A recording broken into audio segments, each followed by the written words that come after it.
মহানগৰীৰ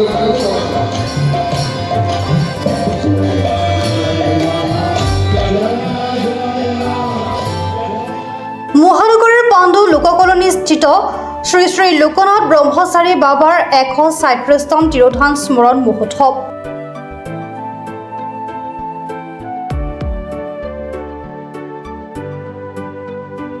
পুৱাৰে পৰা হাজাৰ হাজাৰ ভক্তৰ স্মৰণ মহোৎসৱত দিনৰ 12 বজাত বাবা লোকনাথ মন্দিৰত পূজা অৰ্চনা, 2 বজাত ভক্তসকলৰ বাবে অন্নপ্ৰসাদ বিতৰণ কৰা হয়। পাণ্ডু লোকনাথ মিছনত বাবা লোকনাথৰ 135তম তিৰোধান উৎসৱ পালন কৰা হৈছে। প্ৰত্যেক বছৰ আমি বাবা লোকনাথৰ তিৰোধান উৎসৱ পালন কৰোঁ। বিগত 50 বছৰ ধৰি এই অঞ্চলত পাণ্ডু লোকনাথ মিছনত এই বাবা তিৰোধান উৎসৱটো পালন কৰা হৈ গৈ আছে।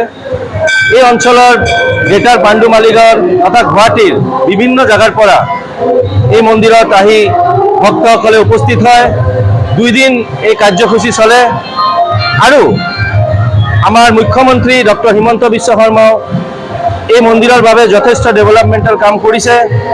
এই অঞ্চলৰ বাবা লোকনাথৰ যোন ভক্ত আছে ইহঁতৰো যথেষ্ট কণ্ট্ৰিবিউশ্যন আছে এই মন্দিৰৰ ডেভেলপমেণ্টৰ কাৰণে। এই মন্দিৰ এই অঞ্চলত বিভিন্ন সামাজিক কাৰ্যক্ৰমত ইনভলভ আছে।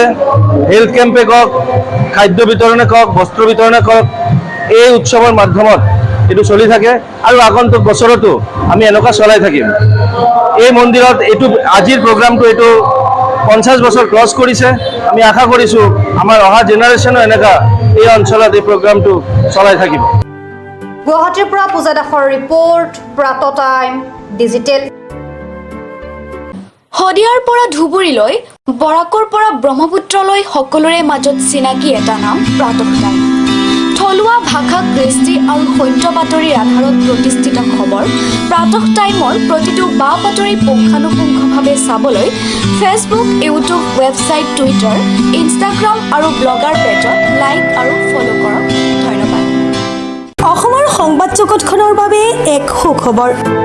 আপোচবিহীন ৰাইজৰ কণ্ঠ সাপ্তাহিক কবচ নৰূপ নসাজেৰে পুনৰ এবাৰ অসমৰ ৰাইজৰ মাজলৈ। স্বত্বাধিকাৰী প্ৰণীতা কলিতাৰ দ্বাৰা প্ৰকাশিত আৰু আপোচবিহীন অসমৰ বিভিন্ন প্ৰান্তৰ একাংশ নপুৰণি অভিজ্ঞতাপুষ্ট সাংবাদিকৰ দ্বাৰা প্ৰচাৰিত তথা eco printing press, Guwahati Katabari গড়চুকত মুদ্ৰিত সাপ্তাহিক কবচ এতিয়া অসমৰ বিভিন্ন প্ৰান্তত উপলব্ধ। আমাৰ ঠিকনা মুখ্য কাৰ্যালয় অসম ফৰেষ্ট স্কুল, হৰিমন্দিৰ পথ, গুৱাহাটী আৰু উপ কাৰ্যালয় কলিতা মাৰ্কেট, বিজয়নগৰ, কামৰূপ, অসম।